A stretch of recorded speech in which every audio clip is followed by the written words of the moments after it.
Good morning, everyone. Well, you're already fast Fletcher friends. This is great. Welcome to the Ginn Library. You'll be spending a lot of time in here in the future, so it's a good place to kick off our event today. We have put together a fantastic panel of faculty and also Anne-Marie from our registrar's office. And they're all going to do some brief introductions, talk about their teaching, their research, their engagement with students. And then we're going to get right to your questions because that's really what is important at this stage. So let me kick this off with Professor Michael Klein. Hi, welcome to Fletcher and your first day of hopefully many. I teach economics here. I teach international macroeconomics. And I teach a math course, which is a lot of fun. I also teach a course, it's called International Economic Policy Analysis. And in that course, I generated that course after I spent a year and a half from 2010 to 2011 as the chief economist in international affairs at the Treasury Department. On my first day there, I asked my boss what I should be doing, and he told me, you're smart, you'll figure it out. And at that point, I doubted both of those statements. But what I decided to do was my comparative advantage was doing research and teaching, so I wrote a series of short memos that I would give to the undersecretary, they go to the secretary, sometimes to the president. And when I came back, I thought that would be a very useful type of skill for Fletcher students to have.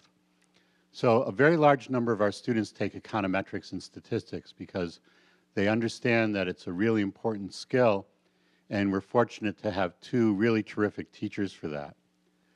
Then we also have a number of follow-up courses, and mine is one of them. You learn to use econometric skills and statistical skills to write the kinds of memos that you would use in government or in business, unlike 40-page academic papers where almost none of your bosses will ever ask for a 40-page academic paper. So this is a nice bridge between the things that you learn in the classroom and the applications of it. So I'm happy to answer questions a little bit later on. We have a really wonderful program here, and part of it is that you get the chance to learn from people like my colleagues here who are really top in their field, and you get a chance to learn across many diverse kinds of subjects. So welcome again, and I'll hand it over to Professor Jacobson. Hi, everyone. My name is Karen Jacobson. I'd like to welcome you all. Hope you decide to come. My field is international migration and forced migration, by which we mean usually refugees and other displaced people. And I've been in this field for a long time, many decades, and done a lot of research and work with the UN. Spent a couple of years in Geneva in the humanitarian capital of the world working with the UN. So we bring to this field a lot of experience in the practical field with practitioners, with the aid world. But the courses I teach have to do, in the fall I teach a course called Critical Issues or Current Issues in Global Migration, which tries to give us a big overview of what's happening in the world with migration flows, the impact of migration on different countries, OECD countries, and the global south.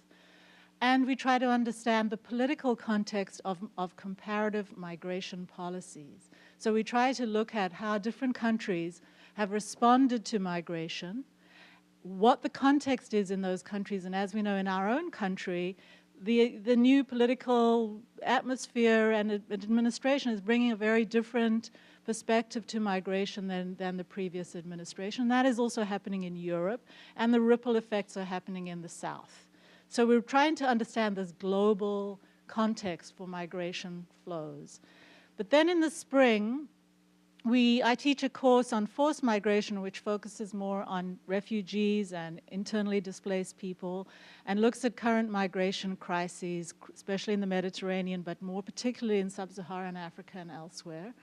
And so we bring a very regional and very specific and grounded approach to trying to understand refugee issues and how refugee and forced migration flows fit into the broader global migration context.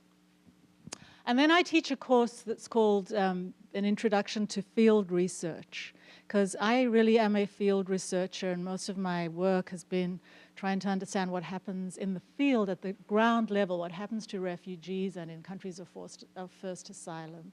So my research methods course in the spring is for people who want to go to the field and gather their own primary data, try to do primary research at the field level.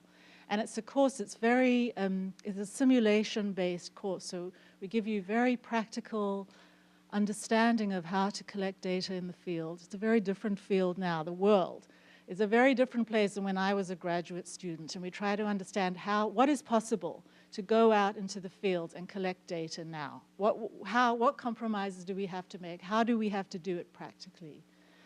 And I like to say also that we really emphasize at Fletcher giving students opportunities to do the work that they have come here to train for. So we try to help them find internships or find research opportunities over the summer. And one of the big things I'm involved with now this month is to work directly with aid agencies to place interns and researchers, student interns and researchers with them over the summer.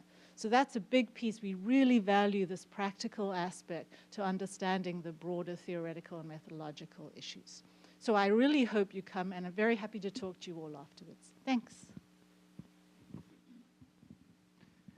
Good morning. I'm Joel Trachtman, and welcome to the Fletcher School of Law and Diplomacy. I'm one of the 7 law professors here.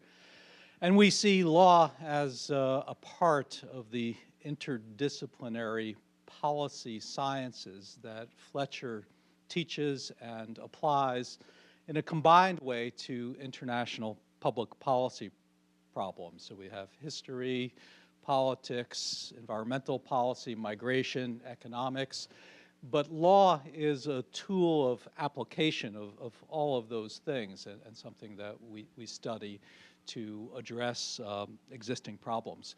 And so we have a number of law professors who specialize in different areas of international law. We have Michael Glennon, who has a recent book on the role of the administrative state. Actually, it's been very important in recent discussions of the Trump administration. He specializes in public international law and the use of force. We have Ian Johnstone, who works on the United Nations and international organizations, who specializes on peacekeeping. And we have Hurst Hannum, who works on human rights, as well as on state dissolution. I work on trade and on international economic law. Jeswal Salakus works in that area, focusing on law and development as well as on investment law.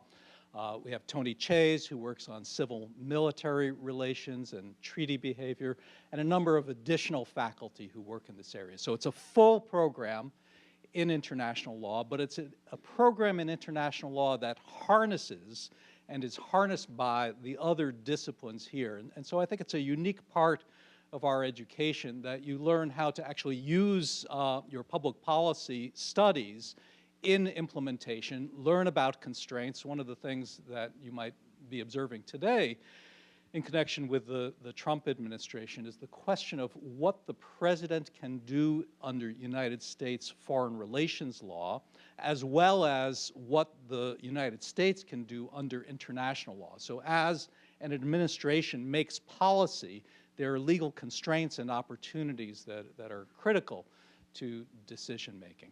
So we really involve students in a lot of our activities. Right now, I'm working on a project for the World Bank evaluating the environmental aspects of preferential trade agreements. There are about 280 preferential trade agreements in the world, and many of them, not all of them, have environmental aspects. So I have 2 students who are helping me to code and to evaluate those provisions and to try to understand what's going on in that area better.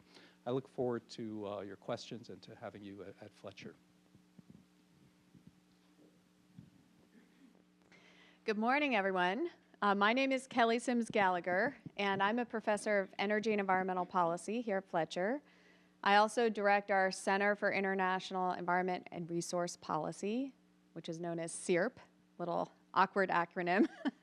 And I also direct a climate policy lab that we founded here at Fletcher. I've been here about 9 years, and before that, I was at the Harvard Kennedy School, where I also taught for 5 years. And before that, I did my PhD and master's degree here at Fletcher. So I can speak to you both as an alum and someone who went through the program, and then also now, of course, as a faculty member. A few years ago now, no, 2 years ago, I took a leave and worked in the White House in the Office of Science and Technology Policy, and I was actually also dual-hatted in the State Department in the Special Envoy for Climate Change office, and spent a year and a half working in the Obama administration, where I was responsible for helping to negotiate the US-China climate agreement, you may remember from a few years ago. My own areas of interest and research are in US and Chinese energy and climate policy. These two countries are the largest energy consumers in the world and largest emitters of greenhouse gases. So they're sort of natural for someone like me to focus on. I'm also very interested in innovation policy more generally and how innovation contributes to economic development. And I teach a class here, which I'm teaching right now, called Innovation for Sustainable Prosperity, where we go through all the theoretical classics in the innovation field. I wanted to just take a moment to mention a little bit about our Center for International Environment and Resource Policy, since I'm here, and the kind of affiliated field, Environment and Resource Policy, in case any of you are interested in him. Within the center, which is, has both a dual mission for contributing new ideas and policy-relevant research, but also to contributing to the educational life of the school. We run many events out of the center, bring lots of speakers into Fletcher. We have workshops and conferences every year. We work very hard to help students get placed into internships and also jobs when they are graduating. And we've had recent placements at UNDP, the State Department, BP, Ranger Solar, CSIS, and many others.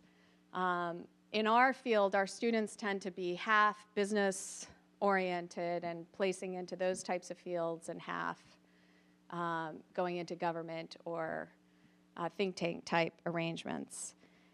We do a lot of research through the center. We raise about $2 million worth of sponsored research each year. The faculty in the center, around 4 programs: agriculture and forests, sustainable development diplomacy, sustainable development economics, and energy and climate. And so we engage about 25 students a year as research assistants, working together with the faculty in the center. So I'll stop there, and I look forward to your questions.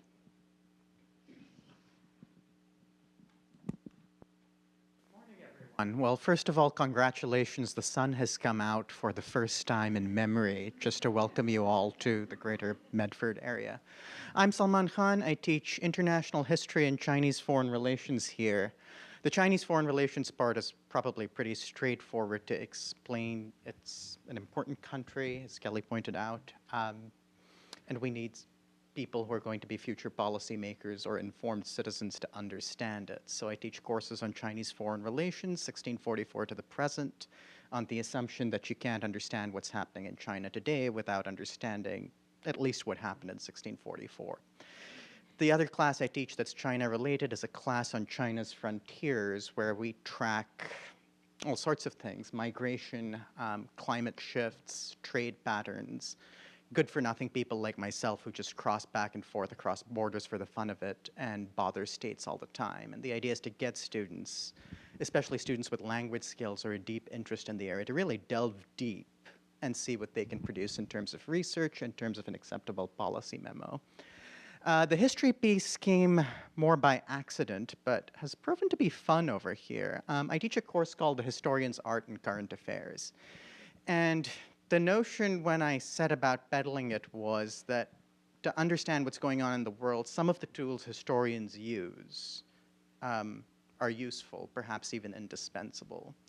When someone says, oh, it's like 1914 all over again, which you hear about the news, whether it's in the Middle East or the East China Sea or the situation with Russia, very often it's done without any real knowledge of what 1914 was like, what the salient similarities might be, and what the salient differences are. So just drawing the similarities and differences out can be instructive. Professor Klein does a guest session in that class where he comes and tells us that the world was saved because Ben Bernanke happened to be an expert on the Great Depression and took lessons from that history. When Putin thinks about what to do in Crimea, there's a whole story about the past he's carrying around in his head that's very different from the story an American policymaker carries around in his or her head. And that, to me, was something that Fletcher students needed to know. As a result of all these different endeavors, one has supervised many interesting Fletcher capstones. And I'll talk about the capstone a bit because it's striking how much students can do with it. I've had a Japanese naval officer put together a memo on what Japan's policy towards Taiwan should be. I have had a student take to the Trans-Siberian Railway and write a beautiful piece about Sino-Russian relations based on her journeys there. I had a student who did something that I would have thought was impossible and got her relatives to actually talk about the Cultural Revolution in China. What was it like to be there in ways that really most of us would be unable to do. And one of the fantastic things about teaching here is seeing what students take from the courses, how they put it together with their own experiences in the real world, and then take the whole thing to places you never imagined possible. And I very much hope you'll decide to be a part of that. Thank you. Hi, everyone. My name's Ann Decembral. I'm actually here representing the Registrar's Office. Our office is staffed by 4 people. We're very accessible, right off the Hall of Flags, where you had your introduction this morning. And I like to think of us as the admissions office, works very hard to bring you into Fletcher, and we work very hard to get you out of Fletcher. Our office, in addition to the traditional registrar's work that you would think of, course scheduling and collecting grades, we do a lot of advising students to help them navigate the academic requirements and figure out the best way to get through their program in terms of what courses will meet these requirements, et cetera. So I know you all have done your homework, and we handed out a little sheet this morning that basically is a summary of those requirements. If you have any questions about them, I'm here to answer things about your language requirement, joint degree programs, just anything that might come up today, or our office will also be available this afternoon for questions. So welcome, and we're here for you. Thanks. Thank you. Let's get right to your questions. Yes. A couple of you spoke to this, but I was just curious to hear some more about the professor's tendency to be involved in the field and how accessible the kind of transition or work experience in the field is for students, and how much you can kind of move that along and facilitate interactions with potential employers, or even working, with you researching in the field. Yeah, Kelly? So I'm happy to address that question. I think this is one of the areas where Fletcher really stands out as I compare Fletcher with some of our peer schools. The culture here is very much community culture, very collaborative culture, both among the faculty and between faculty and students. So I think you'll find that if you make an effort when you're here, it's very easy to cultivate, mentor-like relationships with your faculty. And the faculty will work very hard to help you get where, accomplish your goals. And if I have one piece of advice I'd like to give you unsolicited, the most important thing you can do is show up here or wherever you decide to go really as clear as possible about what you want to achieve, because we can't help you if you don't know what you want to do. And I'm always astonished how many students come and say, well, I'm not really sure what I want to do, because your time here will go by so fast. It's a very precious opportunity. Even when I look back on graduate school, it's such a short period of time that you get to indulge 100% in yourself and improving your own knowledge and expertise and skills. And I think we all long for that a little bit now. But you'll waste time if you don't show up prepared. And so if you come and you can sit down with your advisor in the first week and say, this is what I hope to be doing when I leave Fletcher, it helps us so much be able to help you plot your plan of what you should do for coursework, what types of internships to be thinking about, what type of capstone experience, should you be doing a research-based capstone or more of a client-based capstone, and then helping to kind of groom you for jobs. So I think the faculty here are entirely willing to help you, and it's one of the reasons why we're here. We really like working with students. If we wanted to be in a more pure research environment, we wouldn't probably be at Fletcher. That's just not who we are here. But it's hard for us to help you if you can't tell us what you want to accomplish. Good morning. Professor Kahn mentioned a few examples of student capstone projects. I'm very interested in the range of possibilities with those capstones. So I was wondering if you could share in more detail a few examples of the most creative, most unusual, most surprising student projects, and the student journeys through those projects that made you the most proud as faculty advisors.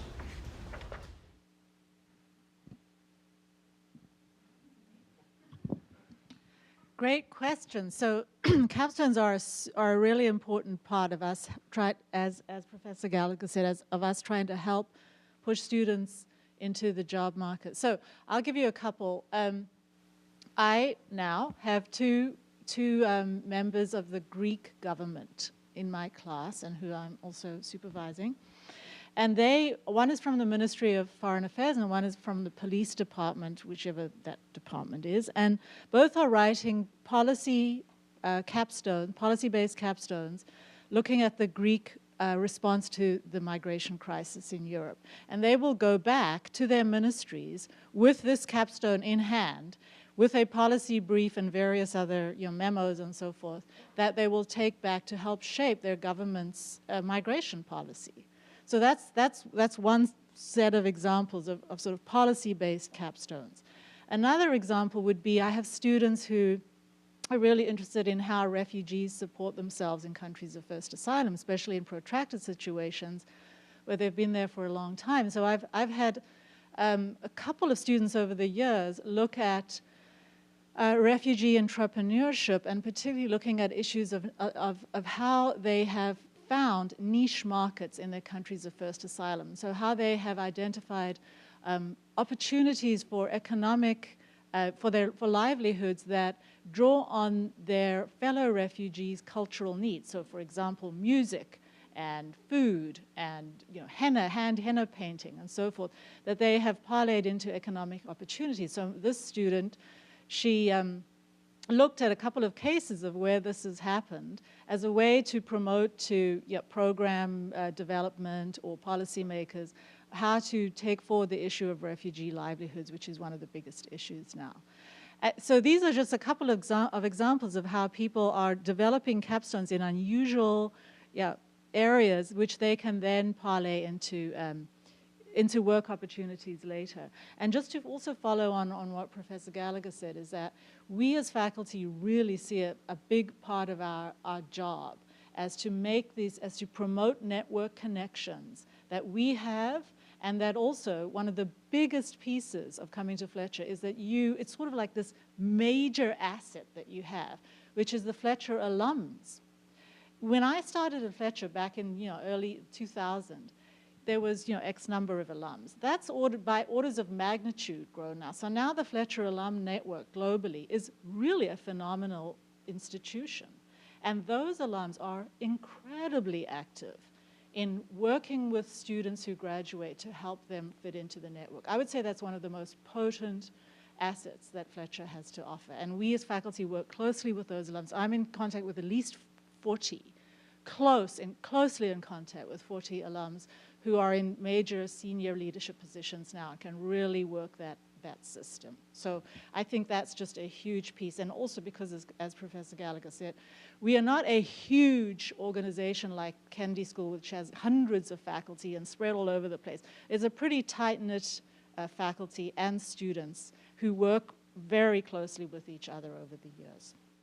I just want to tell a story that brings everything that Professor Jacobson says together. We established an MOU last November with UNDP to help developing countries implement climate policy. There was a big international agreement on climate change called the Paris Agreement in 2015. And all these developing countries are now trying to figure out how do we implement the agreement and formulate domestic climate policies. And so UNDP came to us and said, we want evidence-based recommendations for them. Can you help us with that? And we said we would be delighted to do that. So actually this summer, 5 students are going to be going out into the field all over the world, Fiji, Vanuatu, Burkina Faso, China, I'm trying to remember, and Panama. And they're going to be working with these governments to help give them advice on how to implement climate policy. And those field experiences will inform their capstones. So they'll be writing a capstone which will be delivered to those governments. But the interesting thing is that when we signed this MOU, and everyone came together for the signing ceremony, we realized that there were deep Fletcher underpinnings to this agreement, which were entirely accidental. There was no conspiracy. But as it turns out, the person at UNDP in charge of market readiness, who is our counterpart as a day-to-day counterpart, is a Fletcher grad named Claudia Ortiz. And much of the funding for this type of work is coming from the Green Climate Fund in South Korea.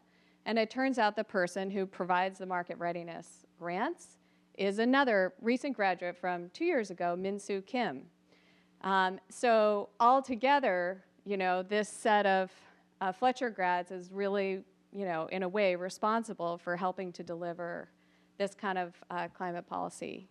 I wanted to give one other private sector example as well. I had a student a few years ago who took my international energy policy class, and we were talking about this idea of the resource curse, which we typically think about for oil-producing countries.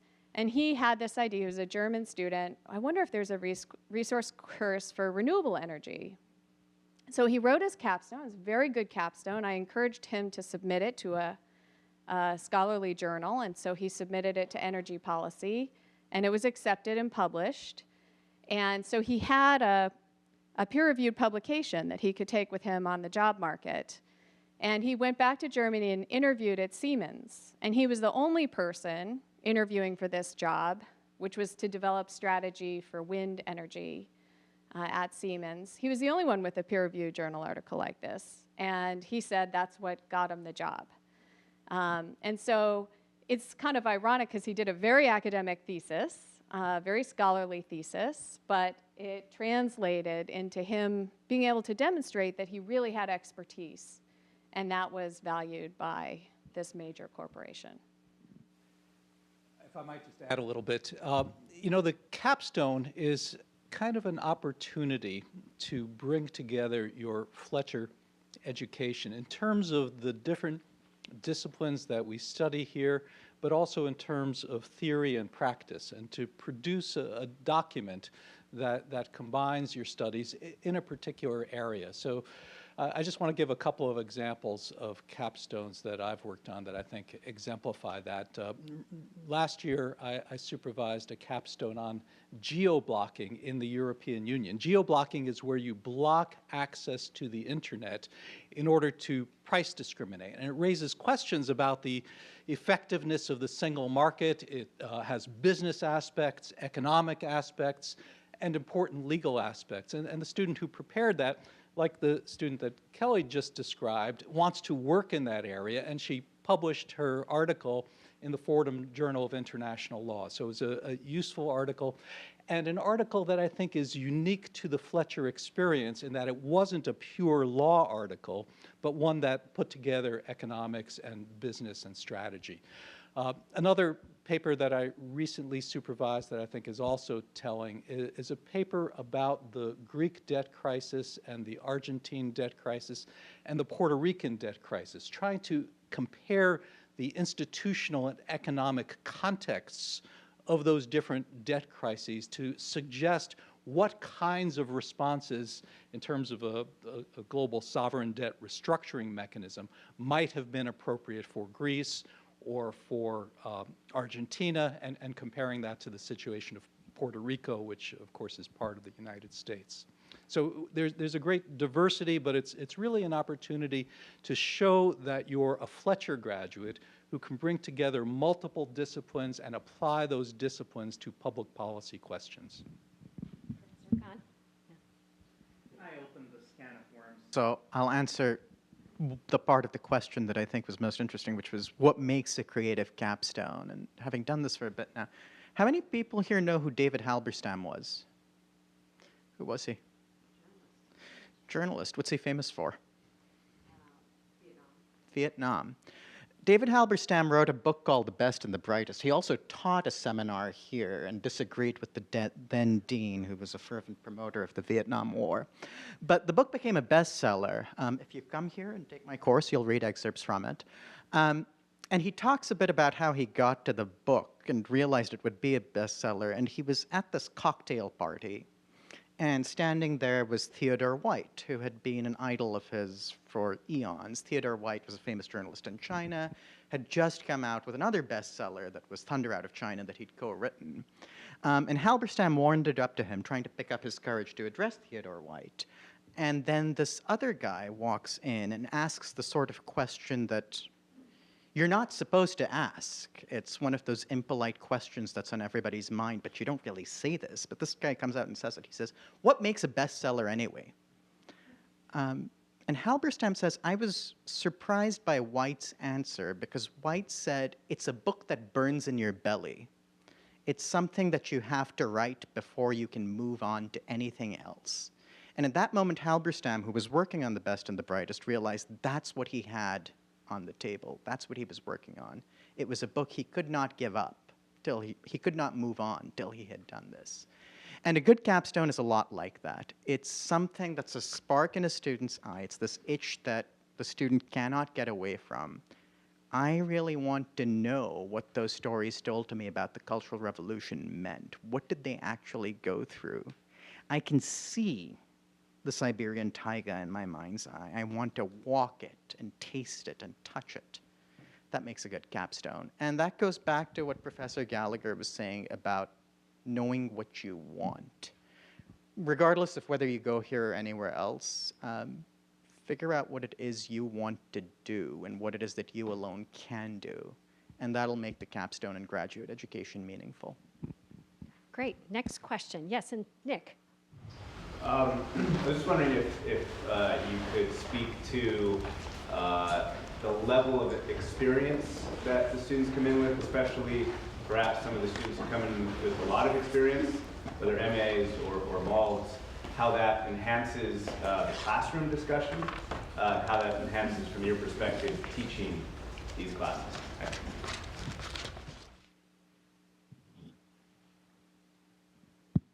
So I think it's really a good idea before you start graduate education, along the lines of what's been discussed, that you have a very good idea of what you want to do.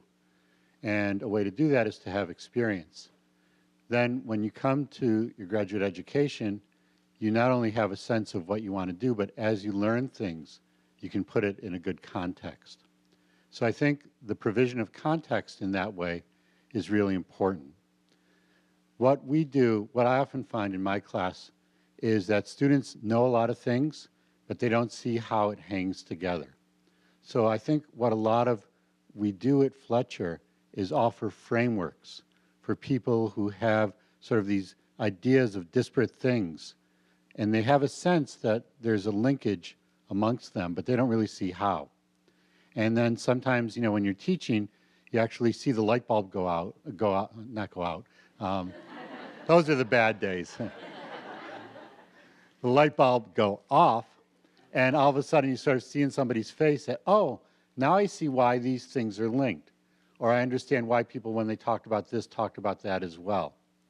So I think that kind of experience is very useful because it gives an idea of why you're studying what you're studying. It's not a substitute for what we do here, but it's really a complement for the kinds of things that you learn here. Any others? How experience plays out in the classroom? I'll just say it's great to have Fletcher students in the classroom because they bring a lot of experience. I teach trade law, and usually there are several former trade negotiators in the class.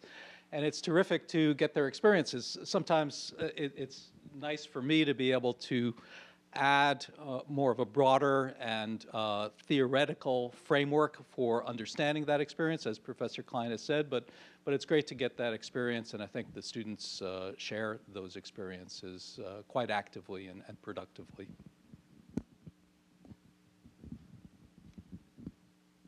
Just one thing related that's worth mentioning is that at Fletcher, although students are in multiple different degree programs, we have the MIB students, MALT students like you, and one-year MA students, and the MIB students.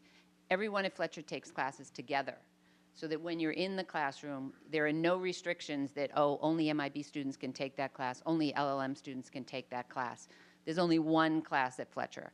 It's a research methods student class just for PhD students. And other than that, you're going to be in class with students who are coming from different degree programs and virtually coming from all kinds of different backgrounds and work experiences, I think, which really enriches the classroom. Yes.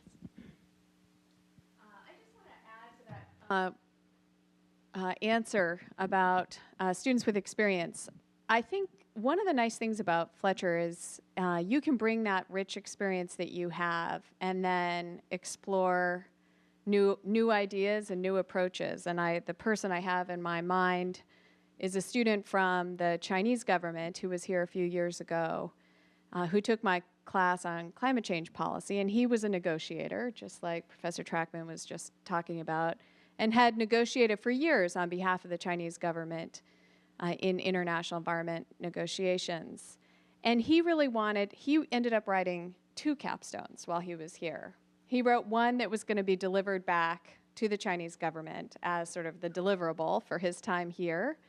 And then he said, I'd like to do one privately, just between you and me. And it was a chance for him to explore things that might not be politically acceptable for him in his current work context, but really to take a very critical approach to some of the issues. And of course, I encouraged him to do that. And it was a very rich experience for both him and me. I mean, I learned a lot from that experience too, thinking about his official version versus the unofficial version. And I think that just gives you the sense that everyone who comes here has their sort of official background, but they also have their own personal, goals that they're trying to accomplish while they're here. And that makes for an extremely rich classroom environment and intellectual environment at the school. Great. Yes.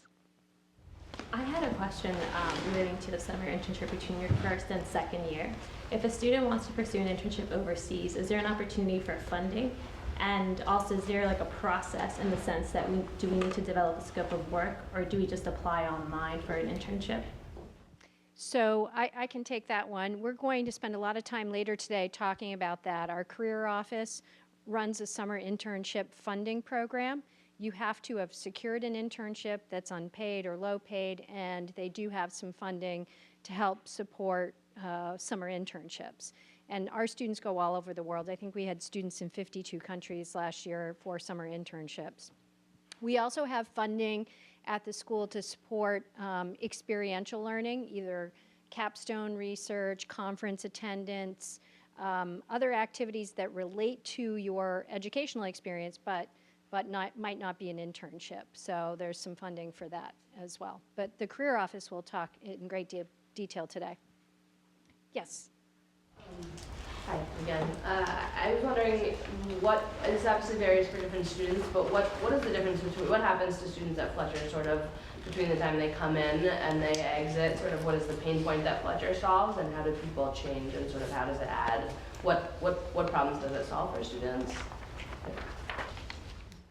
So the question is pain point, academic pain point? Oh, sorry, was that not clear? Yes. Then sort of, what do you kind of, just a summary of, some bullet points of what you gain, sort of more access to, great employers, or more experience researching in the field, or what is it that Fletcher is sort of selling itself on? Yeah. Okay, I'm going to tell you it's not pain. No, I think that's a great question. What do you gain from here? And I know many of you are thinking about, oh boy, there's an opportunity cost to going back to graduate school, and I could be employed. That's probably the most painful part, right? Is that you're not earning income while you're here. But I think you have this wonderful opportunity to really deepen your expertise and understanding about whatever it is you want to accomplish. So we go back to my pitch for trying to figure out what your goals are before you get here. But assuming you know what your goals are, then you come here, and the most amazing thing about Fletcher is our truly interdisciplinary approach. So you'll be able to tackle that topic from a legal angle, from an economic angle, from a historical angle, from a policy angle, from a business angle, and become extremely well-rounded in that topic or field by the time you graduate. In my experience, at least the students coming out of our field have no trouble whatsoever getting jobs. Usually they're trying to decide what they want, not, can they get a job? It's more of like, where do I want to be? Where do I want to situate myself coming out of this program? And I think also a wonderful thing about Fletcher is that you really have an opportunity to concentrate for a little while. When you're in the work world, you're so scattered, you're busy, you're running around all the time, you're doing all this stuff that your boss wants you to do. And when you come here, you get a chance to just settle down and think for a little bit. And so you will, of course, gain all these skills and substantive knowledge, but it's also a time for you to think about how to make yourself as well-rounded as you possibly can be. So I would say you get both breadth and depth here at Fletcher, and it's very hard to achieve that, and I think we are able to achieve that because of the flexibility of our curriculum here. So for those people who really know what they want to do, Fletcher's a great place to come because you really can specialize and focus on what you want to get done in graduate school and not sort of waste time doing a lot of unrelated coursework. And so I think you walk out of here very well equipped if you had a good plan when you started. Also, something that we know very little about, my sense from students I've had who have subsequently become friends is that another really deep and important part of your Fletcher education is your classmates and the kind of extracurricular aspects. So have they been introduced to the term the Fletcher Mafia? Oh, you already know about the Fletcher Mafia. So the Fletcher Mafia works really well. It gets you out in the world. But I think, that's not to be minimized either. As much as you learn about things in the classroom, there's also just this interaction. And there's a huge number of extracurricular things. We have speakers coming in all the time. There are all sorts of other kinds of opportunities. So it's not like, it's a substitute for online learning. Being part of this community seems to be a very important part from what I see from people who I know who were students here, seems to become a very important part of these people's lives subsequently for years and years and decades afterwards. So, Professor Klein, you mentioned sort of a real skill that students learn in your class, how to write a policy memo. Can you each reflect on sort of skills that students develop here beyond the knowledge? Well, just to continue with that, so everybody should take econometrics. Raise your hand if you're going to take econometrics. Excellent. Everybody raise your hand. Because it's not just about statistics, it's how you think about things and do you know what you know? So that's like this deep epistemological stuff, and it's really taught incredibly well here, and it's one of the most marketable things you can have. But the problem is, it's kind of like the first time you learn something, you kind of learn it, you sort of know it, but you really have to put it into practice. So recognizing that, we've put in place in the economics division a number of courses, including the one I described, that makes that transition between sort of a first introduction to this subject and then the application of it. So that becomes very useful. And we do it because we understand that it's not enough just to see something once, and it's not a trivial transition from knowing how to do something to actually being able to do it in a useful way. So those are sets of skills, one among many others that you'll hear about, that I think really help people subsequently in their work as they leave Fletcher and want to apply the kinds of things that they've learned here. Yeah, I just want to say a couple of things also about skills, but also we're hearing a lot about come here with your goals, know what you want to do, and that's really important. But what I often say to students who, especially in their first semester here, and I also want to address this to those of you who might be feeling, oh my God, this is very intense, I don't know. And also, I specifically want to talk to international students, because international students who come here, especially those who are coming from their countries or other countries, and it's the first time in the US and the first time at an elite graduate school, is your first semester here can be very daunting, very daunting. You're up against a very elite and competitive group of students, and you may feel, God, I thought I was smart, but God, this is, and I just want to say that, I talk to a lot of students who in their first semester, especially international, feeling, I can't handle this. It's too much. The competition is too high. This crowd is too intense and too smart for me. And I thought I was smart, but I'm not. And I really think that what Fletcher brings is a very supportive environment, both from the students and from the faculty and from the administration. I mean, we have our reference librarian lurking at the back there is one of the most popular people practically on the campus, yeah. And there is just a lot of sympathy and nurturing, not to sound like a den mother, but really there is. And the other thing I want to say is that in my classes, I've had students who have come with really amazing experiences. Often several students have themselves been refugees and have gone through really incredible lives before they came to Fletcher, and are bringing that to the classroom and finding a way to channel that experience into their Fletcher experience.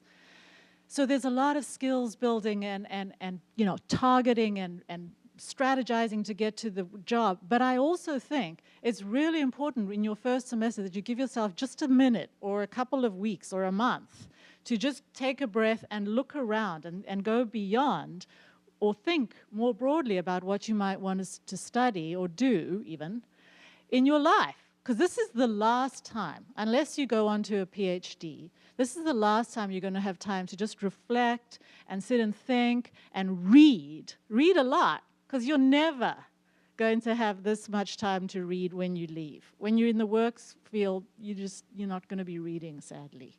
So it's a time to just reflect and gather your experiences, whether they're life experiences or work experience, and reflect on them in a very sympathetic and nurturing and just really collegial environment. So I would really emphasize that piece as a big part of what you get when you come to Fletcher, which is different, I know, from other schools. Yes. Sorry. I'm sorry. There are more skills. Especially in law. So I want to plug my book. In 2013, I published a book called The Tools of Argument: How the Best Lawyers Think, Argue, and Win. And that was inspired by my career here teaching Fletcher students about legal argumentation. And legal argumentation has some very specific components. The use of precedent, how you assess evidence, which is different from the way social scientists might assess evidence, how you interpret documents, how you interpret rules. And so this book was developed to kind of just put in one place all of the things that we try to do in the classroom. But I think the core skill, or the core set of skills that Fletcher students get is a set of skills about working in the public policy and even in the business strategy area, how to combine constraints under law, opportunities under law, business strategy, economic context, political context, historical background, how to look at problems in a holistic way and to come up with answers, and how to speak with policy professionals who may have PhDs in economics or in science, but how to understand and how to work with people from other disciplines. And I think it's, and not only other disciplines, but other cultures. So I think it's an incredible set of skills. I'm very jealous of the students who get them.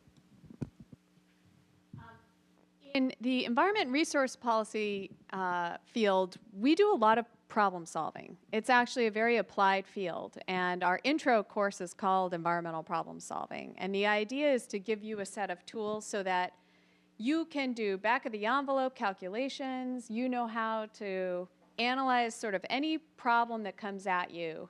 And we're particularly thinking of you sitting in a government context or in a business context and being able to know, oh, this is how I do this carbon conversion, or here's how I'm going to think about the project finance costs for this particular, you know, energy installation.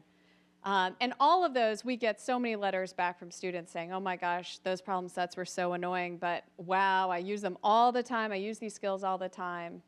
So you'll get all of that, policy writing memos and good writing skills, briefing skills. My students this Friday will be spending the whole day doing briefings in front of me, trying to convince me of their findings. So those types of things will be really valuable to you in the workplace. But we don't have anyone here from the negotiation field, and I just wanted to say one of the most famous classes at Fletcher is Processes of International Negotiation. And so as an alum, let me tell you, that class has been so useful to me in my life, both personally. You just find you're constantly negotiating with your husband, with, you know, when you're buying a house, negotiating for new jobs.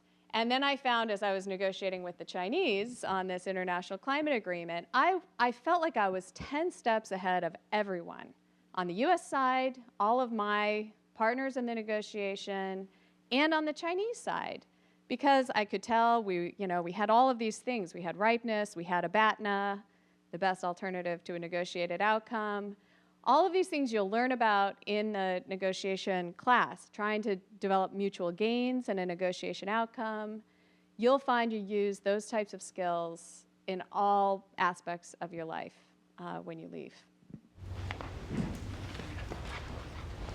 I have not taken econometrics and never will, and remain convinced I know what I know and know how to know it, which says something about the interdisciplinarity at Fletcher, because that phrase is actually one historians use very often. But separate story. What skills can we teach you beyond what's already been mentioned? Can teach you how to write. It's hard. Lots of people have a hard time with it, but it's incredibly useful to be able to string together 500 words that make a point crisply, clearly, and well. Can teach you how to speak, can teach you how to talk to one another. One of the surprising things I ran into in seminar was how often students found it easy to talk about IR theory concepts, but had a very hard time asking questions of one another that would actually elicit information. It's something you can learn here. Can teach you how to do research. Ellen McDonald over there can actually teach you how to do research. Is probably the best person in the building at it by a long stretch. And, you know, Professor Gallagher said she wished we could all go back to grad school. At some level, I feel that working here is a little like doing that. Because despite not having taken econometrics, I can talk to an economist and actually figure out where they're coming from. CIRP has been kind enough to allow me to mess around with my interests in water, and I've gained a lot from that. There's always someone here you can learn from, and what it gives you, eventually, is the somewhat reckless, but generally correct sense that, like Kipling's mongoose, if you want to know badly enough, you can go and find out. And if you come away with that and some sense of how to go and find out, I think graduate education will have been worth it. Sasha. I wanted to ask a little bit about the advising process. If students are assigned an advisor when they come, how students pick their advisors, and then also at the interdisciplinary nature of it all, what happens and whether or not students end up working with multiple advisors and how faculty interact together when students are working on interdisciplinary projects. Okay, students are assigned an advisor.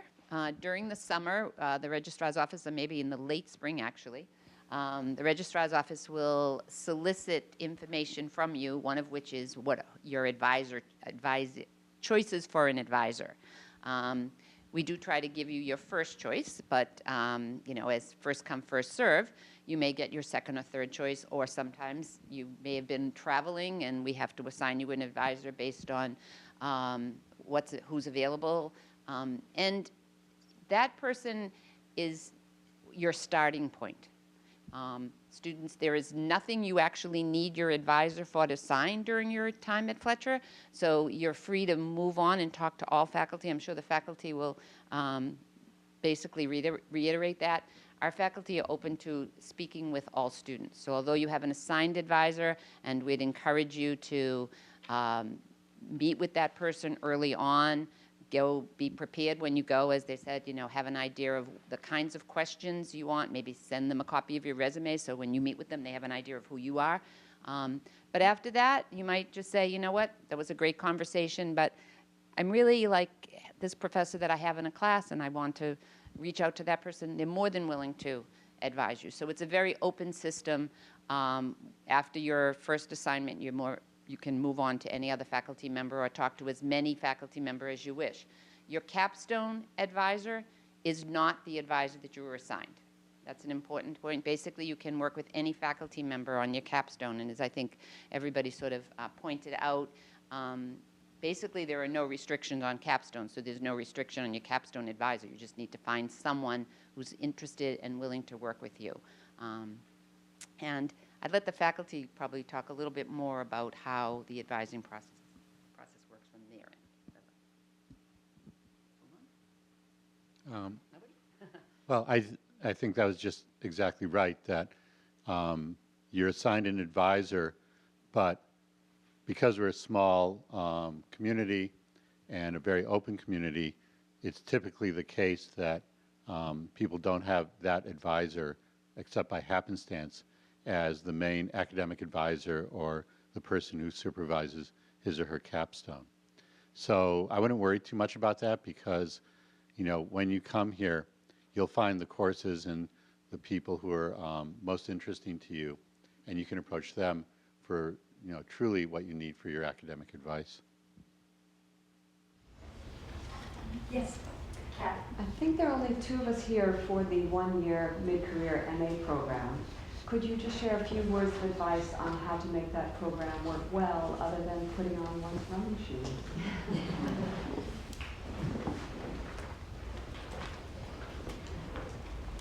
The question was about the one-year MA program and how to make that work well.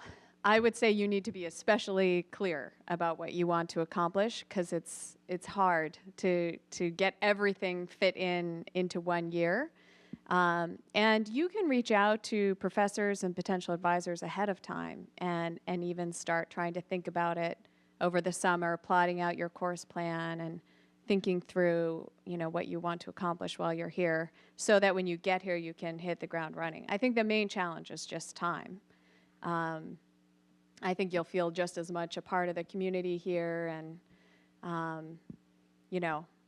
my experience is just, many of the students come in and feel like just when they're getting settled, they have to start thinking about where they're going next. And so, you're kind of accomplishing both of those goals of settling in and then preparing to leave while you're trying to get as much out of your experience in the middle.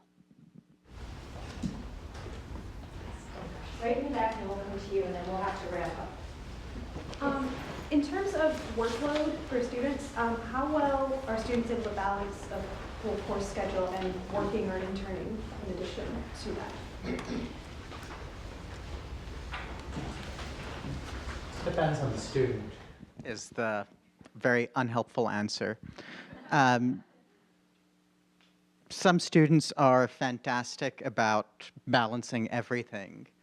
They have their day parceled out in 5-minute increments, know exactly what they want to do.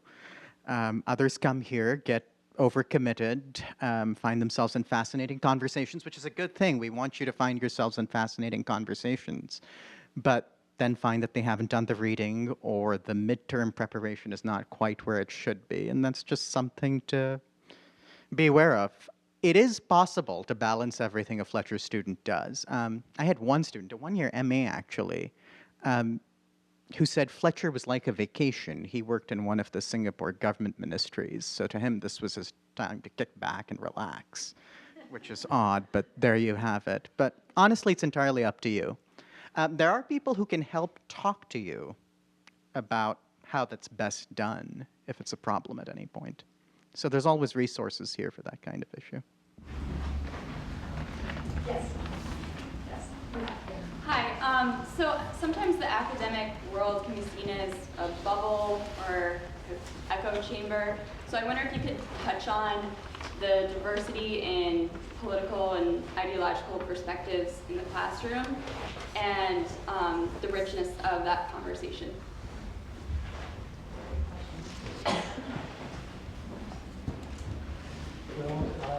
We're focused on methodology and understanding, on putting facts in context and understanding them, more than on convincing people of our own ideological positions. And I think we're all very respectful of different political positions and different cultures, but that's not really, we're here to work together, but we're here to understand and to evaluate more than to indoctrinate. So I had an experience a few years ago where I was talking about different economic policies, and a student asked me, well, what do you think? And I responded, why do you care? Because I want the students to think for themselves. So as Professor Trackman was saying, we want to offer you tools. Now that by itself is not neutral, I grant you that. But, you know, we're not here to indoctrinate you. I don't know about the others. I'm not the cool professor who sort of sits in front of the class and says, you know what, kids, this is the way the world is. Follow me. So, and again, you know, in terms of your classmates, you're going to have people who worked in the Peace Corps, people who worked in the military, people from a variety of different countries who have very different perspectives. So I don't, you know, as much as academia cannot be a bubble, I don't think that we're a bubble here because of the diversity of the student body. The kinds of things that we talk about here don't have easy, straightforward answers. And also, you know, a number of us have been in the policy world, and you're forced to confront the complexity of things in that situation. So, you know, I think that that's always something to be aware of and conscious of, but I don't, you know, maybe I have my own blinders on, but I don't see that as necessarily a big issue here. Or a bubble. No, that's a deep question, and it deserves a proper answer. Here's the index. Everybody here, virtually everybody, was convinced before the outcome that there was no way Trump was going to win the election. That includes faculty and students, except for a handful of students who actually hailed from areas where Trump was going to carry the day.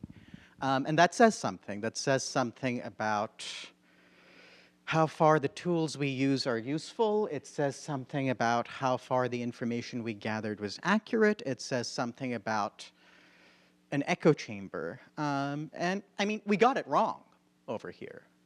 And we shouldn't have done. What's happened since is even more interesting, just from an anthropological perspective. It's the way people have started digging in on each side, which sort of intensifies the bubble effect. As a historian, it's kind of bizarre to me that we are now in a situation where Democrats are calling for prosecution based on ties to Russia. Now, that may or may not be a fair angle, but to any historian, the notion that this type of party shift would happen, not overnight, but with the end of the Cold War, is something that's worth remarking. It used to be that people on the left, and I'm sort of center left in my politics, I'd say, people on the left would be very skeptical about free trade deals. Environmental damage, damage to labor, so on and so forth. You can argue back and forth about whether they were right or not. But almost overnight, most people in academia became convinced that TPP was the only way forward, and the abandonment thereof marked a dramatic surge in populism. It did mark a dramatic surge in populism, but the entrenchment people have in their own positions has become more extreme in the political climate we're in. And this place is not immune to that. By definition, academics spend a lot of their time sitting and thinking. We probably don't spend enough time going and finding out, with a handful of exceptions. It did show in the way we thought about the election. It has probably shown, I would venture, in the way we've thought about what's followed since the election. There are legitimate and fair criticisms to make about the direction the country is going in. They're important criticisms to make. They don't gain anything by being too hasty or by being not based in fact. One way you can fix that, of course, is by coming over here and keeping us honest. One of the great things about teaching at Fletcher is that students answer back. They're actually not shy once you tell them they can, of saying, well, that's completely wrong, and I know why it's wrong. So I think we're at a moment where academia in general, and certainly this place, has to do some soul searching about how did we get things wrong? How are we going to get right things going forward?